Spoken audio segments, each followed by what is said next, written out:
Hello, greetings and welcome everybody to a new Let's Play. Today we start with Total War Troy. The game is finally out and it's time for some mass slaughtering again. This time in the Greek world, of course, with a lot of mythology as well. Pretty interesting. I love this scenario. I love this era in history, so it should be quite interesting. And as we can see, we are right here in the heroes option menu already. We have to choose one of these heroes and each one of them has a different storyline, different cinematics, different, well, places or starting positions. So every one of these feels different in the game. That's pretty interesting. So you have lots of replayability whenever you want to choose. And we are on the side of the Danaans right now. So we have Achilles, Agamemnon, Odysseus and Menelaus on this side. And on the Trojans we have Hector, Paris, Aeneas and Sarpedon. And I'm going with Aeneas in this playthrough. I think he's one of the most interesting characters in this time. He is the protector of Troy and also the one of the mythological founding fathers of Rome. Pretty interesting in that one here, the Lord of Dardania. This is our hero for now. And with that, I hope you enjoy this one. See you on the other side.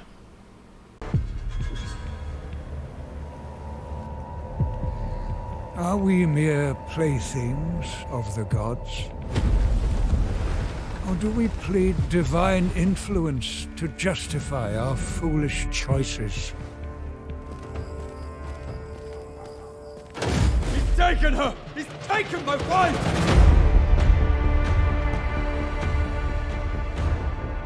You've risked the safety of Troy. Troy is my home now. You have my oath, brother. She will be returned to you. Brother, I can fight! Go, seek shelter. There'll be plenty of fighting ahead.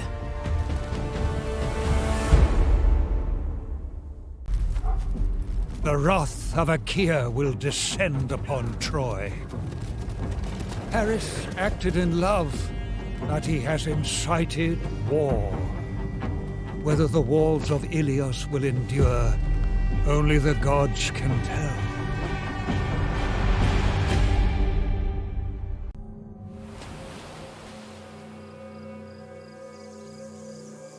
Paris of Troy must pay! O great-hearted Aeneas, your cousin Hector is King Priam's eldest son and Troy's greatest warrior. He is well aware of the danger coming from the west. Brother, your foolish passion has doomed us. Fear not, noble cousins. I stand with you. Recent incursions from the Aeolians devastated Arisbe. You are now at war with King Merops. Look to the northern bank of the Hellespont. The hostile Chersonesos seek control of this strategically vital peninsula. Beside the sacred springs of Scamandros, your cousin Hector rules wisely in the name of King Priam. His brother Paris rules from a well-built city overlooking the Aegean. In the Western Isles, another of Troy's princes, god-touched Troilos, protects the coast from hostile incursions to aid all seafarers. Secure your holdings, then aid your cousins against the coming Achaean storm.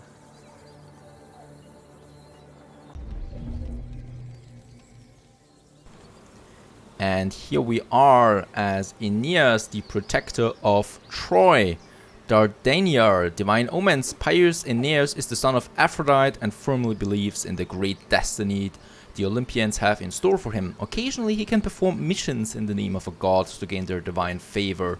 And another trait that we have is the Stygian voices. Aeneas claims he can communicate with denizens of the underworld, spirits of fallen heroes of the past, and this way he can tap into their wisdom, although the commoners abhor these activities considering them unnatural.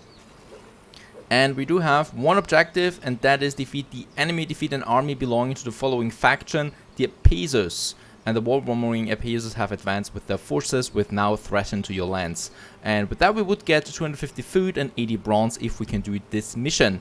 Now here we are. I already like the art style, so when we look in the background, as we can see, we have these Greek this Greek art there, and it's just looking beautiful. Now we are playing as Aeneas, as I said, the protector of Troy, so we have to protect Troy, the mighty Troy, from enemies. And with that, there we have Troy, the center city, and Troy. Here we are, Aeneas, with our The world troops has so never far. known a city so glorious and so full of riches. Ilios is truly a prize worth dying for. And when looking around on the map, we can see that there is an enemy right here, and this is actually one of the Apaces, so this is an enemy faction. Here we are with our hero Aeneas at our centerpiece, and let's move into that army there. Like in Three Kingdoms, we're starting with a little introductory battle. No god is on your side. I just love that there's so many heroes in this game. Like you also have Paris, and you of course have Achilles, and you can play them and see their sides, and we can also learn a lot about their history. Now, enough of history, it is time for battle against Castor, this enemy here. Here we are already, so we have, well, 3 chances to win this one, and the current weather is dry, so it should be for ours. We don't want to wait here because the weather is perfect for our conditions.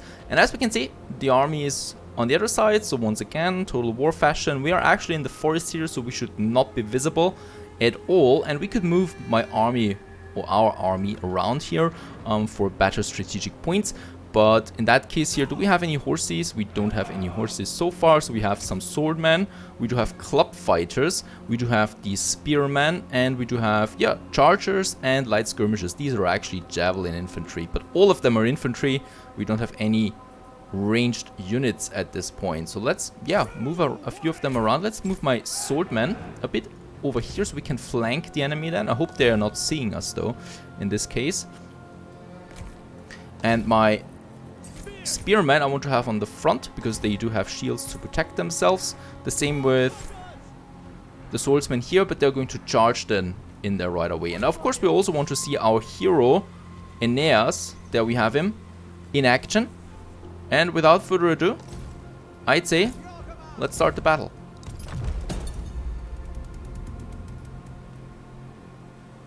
There we have them. They actually have slingers, so they can fight range. And other than that, some infantry, nothing else. So let's just keep my army now moving forward. What's the range of these guys? Oh, it's actually quite a big range though. Let's let them run off there, so hopefully they're not being seen. And now for the first time we can see our units coming out.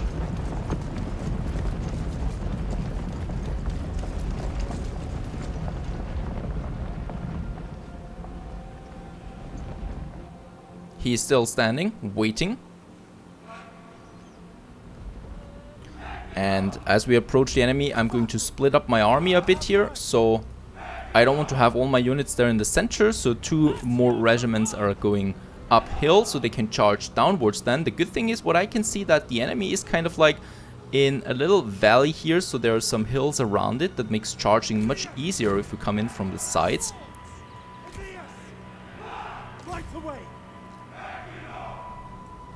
And yeah, we're coming in dangerously close now to the range of these slingers. Let's actually move my army into the forest there. Let's confuse him, so they cannot focus then all our guys at once, as they're still waiting there with their probably stones. They have a beautiful day here in the Greek world. Let's continue with our troops.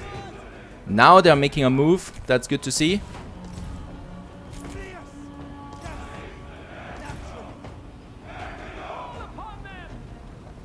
And they should not be able to attack us, but if they are, well then...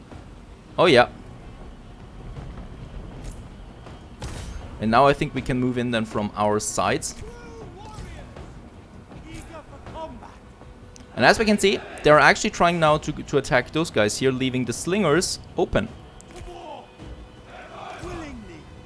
And let's rush in from both sides.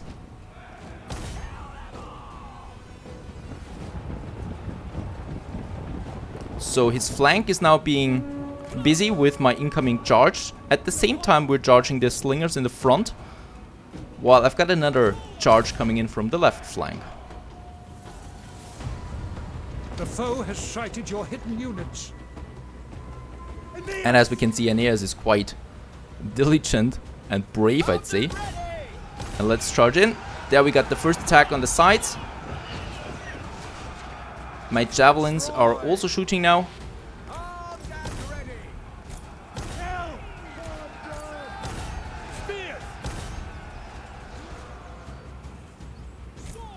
And there are coming my other units now, and his slingers are trapped. And we are actually hitting those spearmen here from the back. Very good. Is under attack. My hero is under attack. Where is my hero? There he is. In the middle of battle. But he's still quite well, I'd say. And as we can see, his slingers are quite busy because they're being chased by one of my infantry. Victory is close. Oh, that is actually too easy almost. What is he doing up there with his slingers? They're just running around aimlessly. And let's chase those slingers there while we kind of like decimate the infantry units here, as they're desperately trying to protect themselves against the javelin attacks. I would love for Aeneas to charge the Castor, the other hero that we can see there. Understood. To victory. Perhaps they can have a 1 against 1. Even though that wouldn't be so smart because we are winning, obviously. There he is, with a little lion head. You're pathetic. If you're done. Well, I guess he's running now. As we can see, yeah, the slingers are still being chased. I have no idea. They're still not running away though, so they still are at full morale here.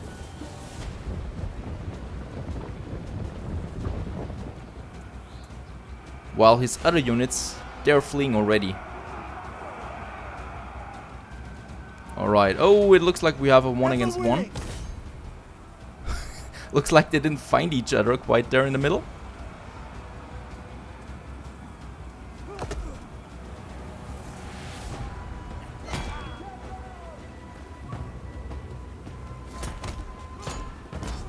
Now that's quite an epic battle here right in front of us.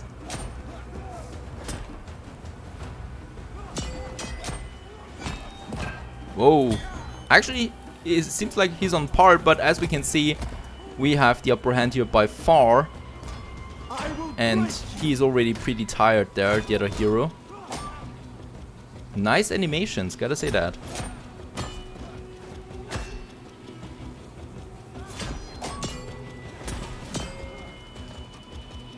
The slingers are still in the battle, but they made a mistake now. They're changing their directions quite too often. There is the end of the battlefield, so they will not be able to run off too far anymore. Those units are definitely gone here.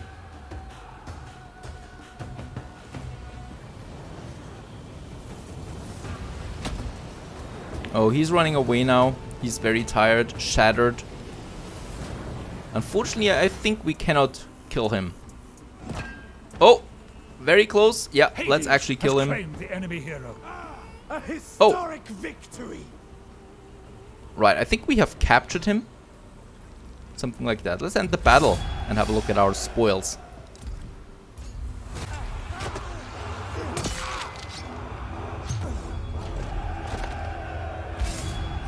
And that was a decisive victory. We do get some experience out of this one, some food supplies. As we can see, we got lots of resources now in Troy. That means we have food, wood, stone, whatever that here is, and gold. And in that case, we're going to use all of that later then. And now we have to choose what we want to do. So replenish my army, I will probably not do since my army is pretty full up there. So what we can do here is either we, well, kill them all, or we barter them, and that gives us 187 additional food, and I think that's a good choice. My worth is proven. Alright, there we've finished the quest. That's actually bronze, very good to know now. And I think we need to choose now. Something like that. At least we have finished this mission, and we get the next one right away. Muster the troops. So at the moment we have 9 units and we need 12 in total for this mission here to finish. This gives us a bit more bronze and food again. And I think, yeah, decisive victory. Very good, thank you. Enemy killed in battle. Castor was actually killed. Our enemy from Aphrodite has perished in battle in Arispe, Dardania. The realm of Hades is hardly a home for such worthy foes, yet we will not be denied our rightful place. Let all others see what fate awaits them at the tip of our spears. Alright, let's have a look again at the Greek world where we are right now. There we have Troy. And now we can take Aeneas of Arispe. Dardania. Don't hold back. And in this case here, do nothing or colonize. Colonization, well, costs quite a few resources here. Number of soldiers, 490 I will lose because they will settle here. I do lose some food, some wood, but other than that I do get a whole new city. And still regained. The son of Amycus and Theano has proven to be a loyal companion to brave, adventurous Aeneas in his travels. +2 motivation and +50 to treasure looted after the battle. Now we can see that we got these 2 cities here at our command, at our disposal, and we can actually do something here. So like with 3 kingdoms, we do have specializations for these cities. So as we can see, we can specialize them, for example, into food making with the farming. We can make them into smithing, or well, then they will get us lots of bronze and stuff like that. And another thing, our hero has leveled up. So once again, these heroes can level up. Here we have Aeneas at the moment with his equipment that is pretty basic, so we can get new things here. And his skill points, that is very important. So right now we have the March of Hermes, which gives us a +8% boost to speed if we activate that. Actually in the last battle we activated it quite late. And now we can choose between the Blood of Heracles or the Warning Shout, whatever we want. In this case here, that is for example something that improves or increases the melee attack by +50% when he shouts that. This one here improves the flanking defense. I'd rather go with the melee defense to really be a pain in the butt when I'm attacking and charging into my enemies. That is quite fine, even though he is the protector guy. In that case, the flanking defense would have made sense as well. Now let's have a look around here. We do have a few other towns there close by. There we have the Aphasias once again, so this is the enemy. There we have some allies, so we should not be attacking them right away. And the missions, we have muster the troops, so we do need to train a few more troops. Let's have a look at that. We've also received a new quest here, a king's decree. Your people are eager to follow your orders, for it is through your wisdom that they will flourish. Issue a royal decree and they will be put to work. Available decrees may be viewed. Alright, so a decree and a thriving settlement upgrade any settlement building. Developing a settlement increases the number of buildings that may be constructed within it. Expanding your facilities in this way will greatly improve your ability to defend your borders at home. And we get another quest. There are so many quests. Maintain control of one province either by direct ownership or through vassals. At the moment we have no... Yeah, actually at the moment we have no province because... Let me just check that real quick. Should we have one? I think we should have a province now. And actually we don't have the province because when we click on one of these cities we can see Dardania, so this is where we are. And we are still missing Pitusa, this city over here. Again, once again, it's this Aphasios faction. And yeah, well, we have to take that before we have the whole province under our control. So one thing I want to do, I mean, we are replenishing right now, but let's move my troops to Abydos here, to my city there, and they can replenish for this part now. And here we can also see our local recruitment then that is possible in the city.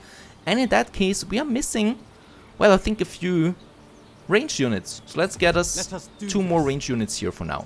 They cost me, by the way, 330 food each time and 72 food on upkeep. Very important to know that. Alright, and another thing is that we have the mission that we need to upgrade one of our buildings, so one of our settlements. And as we can see, at the moment per turn we would get 1,300 food, 700 wood, 100 stone. Each one of these is very important. I would start with, well, a bit of upgrade here to my food supply. So we do have in Arispe or Dardanus, for example, free slots that we can use, like this one. Here's a free construction slot. And there we could then specialize into a few things here, like the ports that give us plus 60 food per turn, plus 2% to all resources in this province. I think this is a pretty nice one. In that case, how much does it cost though? I don't see any cost for that. There it is, 1,300 wood. So that would be quite a hefty price here for that. Is it the same for all of them? Yes, so this is just the same price that we have. Then we have the forest village. This one gives us a bit more wood per turn. And actually, having an upgrade to a village might be a good idea, so let's go with that for now. Most important is that we muster more troops. Let's end the turn.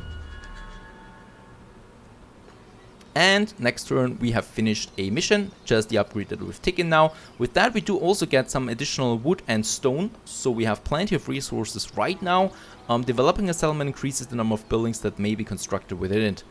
Very good for that town here. And we can also see their balance, so what they're doing best and what they're doing worst. This one here is producing quite a lot of food, this one here is producing wood, and this one here is producing stone and food. Alright, and it's also a bit of time to have a look at the province administration. So right now we are in the province of Dardanus or Dardania with the capital of Dardanus. And then we have the other cities here. So that is very important to note. I cannot select them one by one, you know. So if I select one of them, I've got the whole province here at my disposal right away. And here we can see, for example, that Arisbi is pretty good at wood production, right? It does have a wood production and it's a forest settlement. So it might be a good idea to focus this little settlement here on the wood production entirely. So for that, let's have a look at the resources.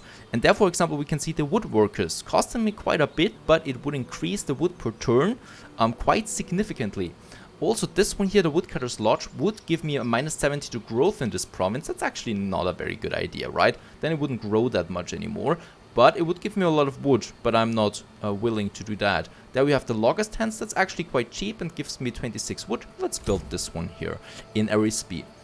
In Abydos, let's go have a look down here. We can see it's by the river, so that might be a good option to have an upgrade to my port that I already have. The other thing is that food is pretty strong here in Abydos, so it might be a good idea to boost that food production by, well, a few more crates per turn. Let's have a look at that. Actually, it's not the food, I think, right now. It's the specialization that we have here. So it's a stone quarry village. Stone quarry here. And that means we should probably boost this direction, right? That makes more sense to get a bit more stone. Even though stone-wise, we are pretty fine right now. Let's have a look what the capital can give us. The capital right now, as we can see, it is the capital trade. So it has the province capital and construction is available. Now, whatever we do in this capital here for the administration side, for example, boosts the whole province. So as we can see, this one here gives us +3 happiness across the province. This one here gives me +20 to growth to the whole province. Stuff like that, very important for this slot here. We do have the choice, do I want to have more food, for example, across the province? In this case, I think I want a bit more growth across the province, and it's not really that expensive. So let's build this one, right? So we got a few constructions up and running now. Perhaps here as the special one, the Hazawa hut that we could give here. This gives me a +2 happiness. Might be something, also unlocks a few new units that we might have then later down the road. But I think so far we are fine. We have another recruitment going on right now to the number 12. So we have 12 troops then, and this will finish as another quest. So let's go for it. And there it is. Mission is successful. We have maintained 12 units now. We get a bit of food and a bit of bronze, right? And we have now enough units to march on this last village here in the province. So let's do that. Strike them down. Alright, it's taking another turn. This gives us also a bit of time to look at the royal decrees. So this is advance your factions capabilities by issuing these royal decrees. Kind of like a technology tree that we have here. And we can choose then what specializations we want to go with. So these, well, specialize into bronze production, into stone production, wood production that we have. And up here we have the treasure hole, so that's the gold production. So yeah, why not? Let's go for a bit of gold, because that is used for special troops and prestigious buildings later then. And look at the graphics, actually with the lightning, it is not such a bad looking game after all. Let's end the turn and then we can finally attack, even though what we can see here is he gets 8 troops there. Okay, because the enemy is growing with this turn as well to 11 units, we get a new mission here, the Shining City. The cities of your burgeoning state grow in stature and continue their development. They will become glittering jewels of the Aegean. We have the recruitment now of a special recruitment in here of unit once we finish this quest there as well. And as we can see, 11 units are now in this city. This makes it much more difficult to attack. And we should probably prepare a few more things. So our troops are still replenishing a few of them. And since we can hold up to 20 units in this field, this will be a massive battle. Let's recruit a few more melees and also some X-fighters that we have. As we can see, we have lots of food, so we can recruit them. But we should also have a look at our balance there for the food. So we have a few defenders then. Coastal, let's take the mob there as well 2 times. And then perhaps a charger unit, which is the rabble. So this one here has a high speed. This one here is pretty quick as well. This has 48 speed. No, let's go with the chargers then, so that we can flank it, right? We have no cavalry at this point, so that's fine. But we still are pretty looking good on the food side, and 19 troops are then, up to 19 troops, we should have them at this point. All right. Another thing that we should do in the meantime is upgrading our towns themselves. So not only the buildings, but also the towns themselves. So here we got the town of Abydos, for example. We can level that up to level 2. So for the quarry, this one gives us much more stone, growth, happiness across, also, well, happiness across the province if we upgrade that for 1000 wood. So that's pretty okay. And Arisbe at the same time, we should then use them as well. As we can see, whenever I upgrade one of these villages, I lose a population surplus. Right, so once this level here, the growth has reached the next level, we get a surplus, and every surplus we can then use on these building upgrades. So the higher the growth is, the more often we can upgrade our buildings to higher levels. At the same time, of course, the higher the levels are, the more growth we have, the also more consumption we have for food, for example. So there's always this fragile balance here that we have.